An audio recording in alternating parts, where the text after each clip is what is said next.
Olá, amigos queridos do canal de Olhos Bem Abertos.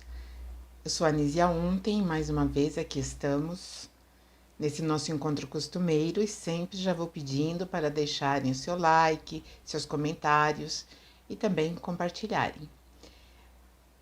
Nós estamos assim numa progressão, na verdade, do Sermão do Monte e vendo, como é abrangente todas as orientações que Jesus nos deu. E hoje nós vamos ter o nosso ponto de reflexão quando ele fala: bem-aventurados os que sofrem perseguição por causa da justiça, porque deles é os reinos dos céus. Isso está em Mateus 5,10. Quando Jesus afirmou: eu sou o caminho, a verdade e a vida, nós não podemos assim aquilatar a profundidade dessa informação e a objetividade também dessa informação dada por ele. Mas vamos vendo com calma. Muitos chamam Jesus de o príncipe da paz. Então é comum nós termos essa vamos dizer assim, essa frase atribuída a Jesus como sendo príncipe da paz, um epíteto. Mas nós nunca nos atentamos às atribuições ou desse principado, quais são essas atribuições que desde há muito tempo ele é combatido, esse principado de Jesus, e também é disputado aqui na Terra. Então nós não fazemos ideia quanto tempo isso ocorre. Pode até ter alguns vestígios, se nós levantarmos o fato histórico, mas não é o caso nesse momento da nossa reflexão. Antes de iniciar a sua vida missionária, Jesus se ausentou por 40 dias. E onde esteve? Ninguém sabe. Não há nenhuma informação a respeito dessa localidade aonde ele permaneceu por 40 dias. Só se sabe que foi num deserto. Então, nós não sabemos que deserto foi esse. Mas, enfim, lá nesse deserto, ou nessas paragens aonde ele estava, ele teve um encontro com aquilo que ele chamou de tentador. Era um personagem muito importante dentro de todo o ministério de Jesus. Ele também chama, às vezes, de usurpador. Mas, enfim, Jesus teve um encontro com esse tentador e lá ele recebeu algumas propostas, que além daquilo que ele estava passando, que como está escrito ali nessa passagem, que ele, depois de 40 dias ele teve fome, evidentemente teve sede. Então a proposta veio nesse momento onde ele estava mais suscetível, onde ele estava enfraquecido na sua necessidade, digamos assim, necessidade física. O que eu acredito, que ele tinha uma força de pensamento, ele tinha uma capacidade muito além, ele poderia suportar muito mais de 40 dias, Bom, mas ele vem, esse tentador vem e faz essa oferta. E segundo a visão do tentador, essa oferta era imperdível. Então, criei aqui a sugestão, que foi feita essa proposta. Para tanto bastava que ele aceitasse certas exigências administrativas. Então, eram exigências que ele teria que aceitar. Então, segundo o usurpador, falava para Jesus: pare de espalhar fake news por aí, que se deve fazer o que quer que te façam. Isso é impossível. É impossível porque em determinado momento você vai querer fazer o mal e não vai querer que ninguém te faça o mal. Para de falar por aí que você é o pão da vida. Afinal de contas, se acreditarem nisso, vão entender que a fome que você diz não é a fome física, e sim a fome espiritual. e isso também não é benéfico para os meus planos. E se continua, e pare de dizer também que você não quer sacrifícios, apenas misericórdias. E, enfim, né? Se você para de fazer sacrifício, é justamente, só um esclarecimento, é quando você para de fazer as coisas pela tua vontade, pelo puro desejo de fazer apenas.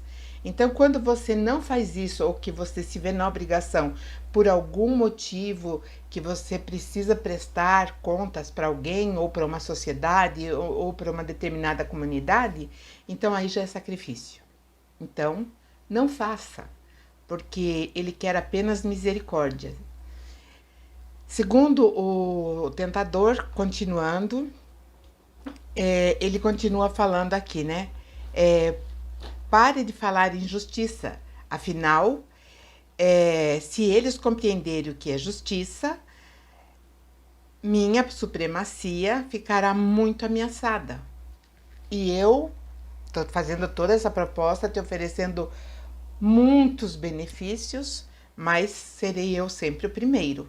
Eu estarei acima de você. E continuando ainda, ele fala: para de dizer que os pacificadores serão chamados filhos de Deus, porque eu sou o Deus que eles devem obedecer. E eu jamais falaria bem-aventurados os pacificadores, porque é necessário que haja guerras, né, ou que hajam guerras, para que tudo continue sendo assim, né? A imposição do medo, talvez até a adoração a um falso ou suposto Deus, né? Que mande fazer essa guerra, ou que você guerreie em nome dele. Então, toda essa conversa, ela foi uma conversa dura e longa. Mas Jesus não arrefeceu, porque ele tinha já toda a conceituação, ele tinha superioridade moral, ele tinha a superioridade intelectual e emocional para não ter nenhuma sombra de dúvida a respeito daquilo que estava sendo proposto. Na verdade, esse encontro se deu justamente para Jesus mostrar, né, uma ordem que seria colocada na Terra e seria nova.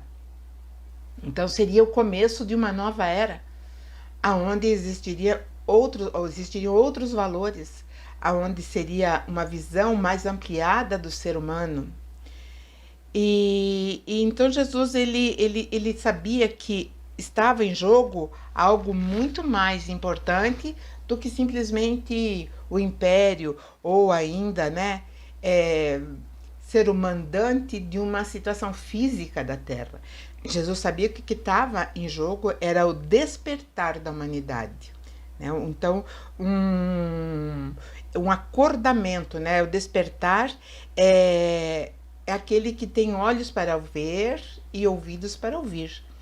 Jesus estava preparando, então, a humanidade para esse momento muito importante, que é uma virada mesmo, né, de chave, é onde nós vamos ter um novo foco, onde nós teremos uma nova visão a respeito de nós mesmos e a respeito de tudo que nos cerca, do mundo, enfim. E aí Jesus, então, usando, né, esse entendimento de que ele iria falar para aqueles que saberiam ouvir e teriam olhos para ver, né? Ele complementa: é por isso que eu falo por parábolas. Ele diz assim: porque eles vendo não veem, ouvindo não ouvem. Isso é verdade. Vendo não veem, ouvindo não escutam, não entendem, não percebem, não entendem aquela mensagem que Jesus falou, né? Não conseguem, eu estou falando isso num contexto geral, não é setorizado, né? É aqueles que não enxergam Jesus na sua total expressão real, né? Então, essa postura de Jesus diante desse tentador irritou profundamente, né? Que ele saiu chispando fogo e, lógico, né, com grande ira, querendo realmente um confronto muito grande. Esse confronto, evidentemente, nós estamos assistindo, não sei se vendo, nós estamos ouvindo ruído, não sei se entendendo esse barulho, mas ele está acontecendo.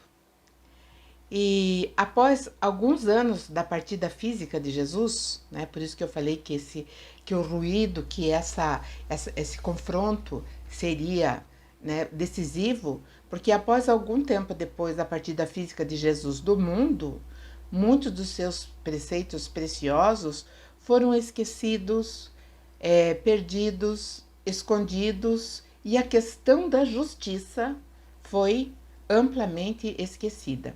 Então, se nós tivermos assim um olhar, né, na história da humanidade, nós teremos aí que a partir de pouco tempo depois que Jesus começou a confusão, começou a confusão. Então, nós temos os 4 evangelistas que nos trazem trechos, né, dos seus ensinamentos. Depois nós temos as cartas de Paulo, que já estava trabalhando dentro dessa confusão, dentro de todo esse conflito que começou a gerar, porque muitos não sabiam quem era Jesus e quem ele representava e se deveriam realmente segui-lo, se ele era apenas um profeta, ou se ele era apenas um anjo que apareceu, um mensageiro, ou será que ele era alguém que não representou tanto assim. Então, Paulo de Tarso, em suas epístolas, ele vai ampliando essa necessidade da visão, de saber, né, de mostrar o que Jesus realmente queria. Evidentemente, em dados momentos, ele é duro, ele é severo, justamente por conta da seriedade que Paulo entendeu, ele sendo o apóstolo póstumo do Evangelho de Jesus. Então, logo depois da partida de Jesus, tudo começou a ser suplantado por dúvidas, por outros conceitos que entraram, né, dentro de a humanidade, eu digo a humanidade, né, uma camada mais acima, criou um salvador fictício, né, um salvador que é um personagem irreal, presente apenas nos templos e altares, mas distante da nossa realidade, das nossas necessidades como seres humanos, filhos do Criador. Ser justo naquilo que Jesus colocou é ser reto em todos os sentidos da vida. Fazer justiça, entender que justiça não é julgar, simplesmente é ser justo. E usar da mansuetude e pacificação. E aí a gente percebe o quanto justiça ela tem um bojo muito maior do que aquilo que nós entendemos. Ser manso, ser pacífico, como nós vimos nos vídeos anteriores. E então Jesus quer trabalhar esses conceitos com o nosso íntimo, para que nós entendamos, para que nós abramos nossos olhos, para que nós possamos, né, ter uma audição com maior alcance, um entendimento maior das coisas. Então, as primeiras falas de Jesus nos dão ensejos de muitos anos de reflexão. Não é assim, hoje eu vou pensar em Jesus e vou entender. Não, são anos de reflexão, é tempo de interiorização. Não é entrar num convento, não é se retrair num mosteiro ou se distanciar, né, dentro de um processo de solidão. Não é isso. É todos os momentos estarmos assim vivenciando essas essências da nossa vida que são ditas por Jesus e trabalhando em nós esses valores. Lógico que isso não é um conselho de fanatismo, mas é uma concepção do conhece-te a ti mesmo.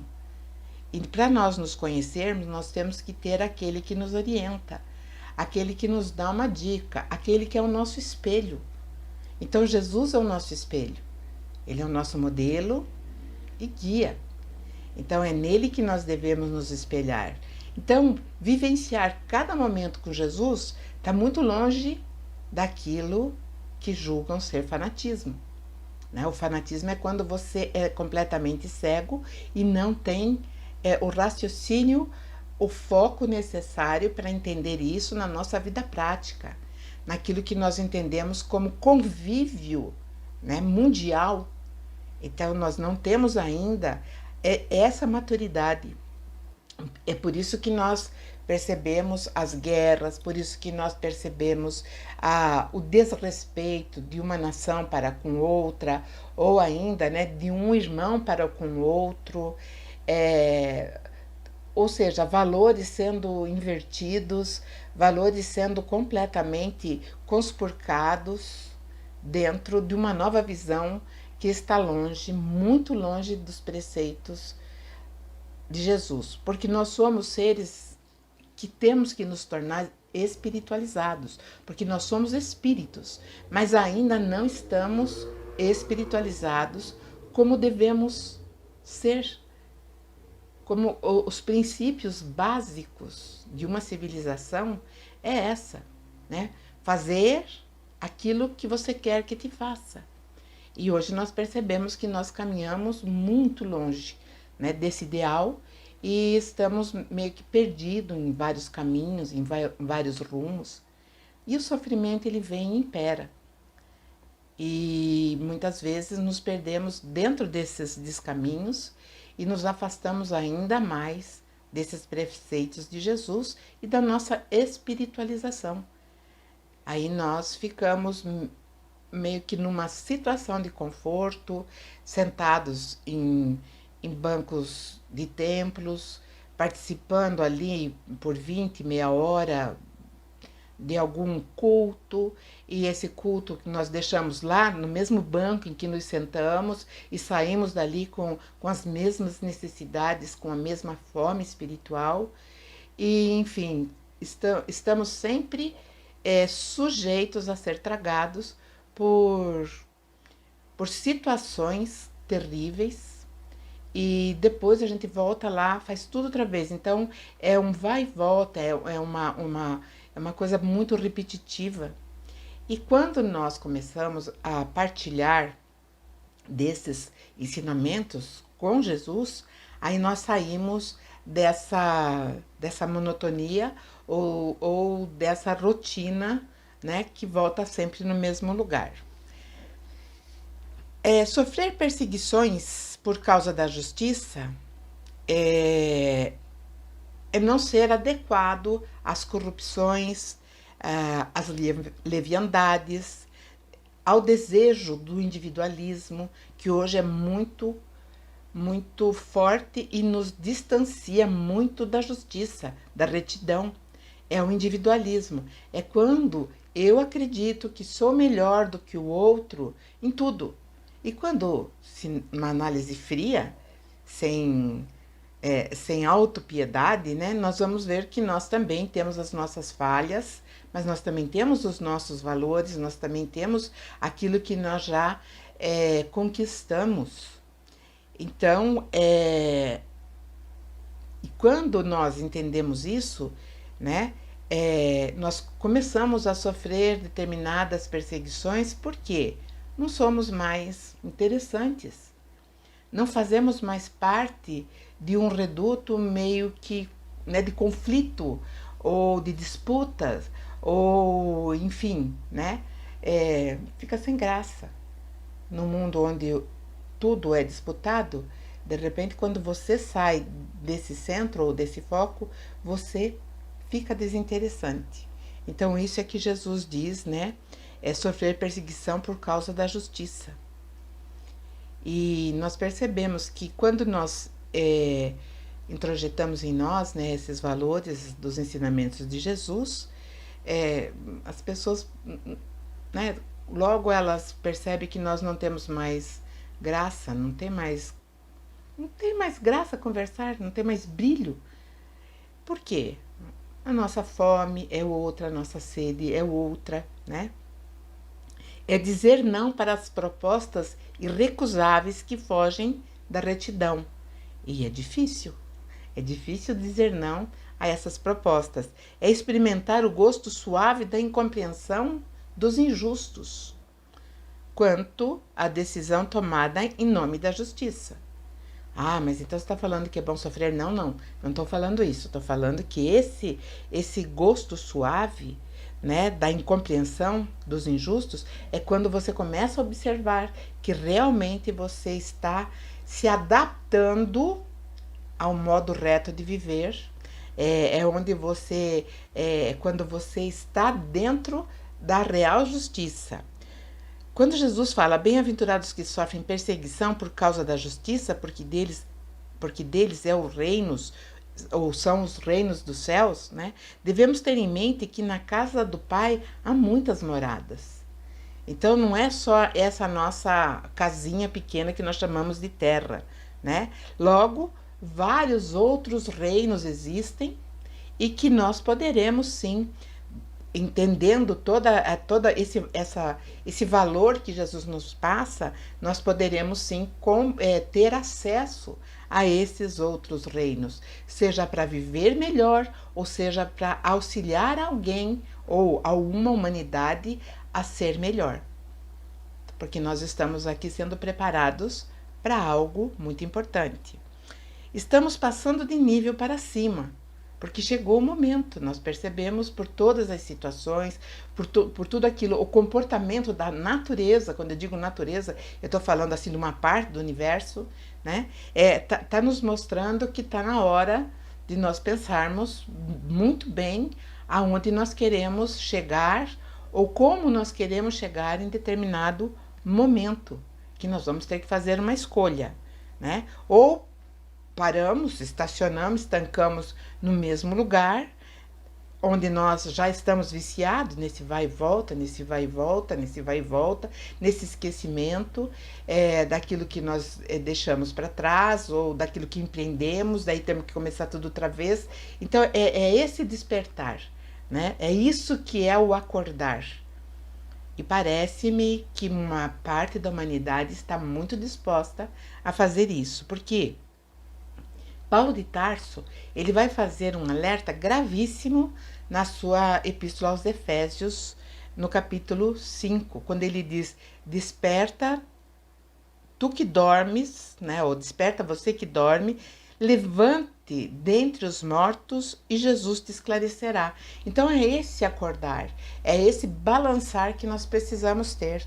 Então a primeira ou as primeiras impressões que Jesus trocou com a humanidade foi justamente o Sermão do Monte, porque é o primordial, é onde nós temos que tirar o pé do pântano, é o nosso primeiro passo, é a nossa retirada do pé do pântano, para prosseguirmos a nossa caminhada nessa estrada reta, nessa estrada com Jesus, né? E temos tantas outras coisas para entender, né, vindas dele, do nosso mestre, mas nós estaremos sempre juntos. Agradeço a todos, tenham uma semana abençoada, cheia de paz. Um beijo a todos, até mais.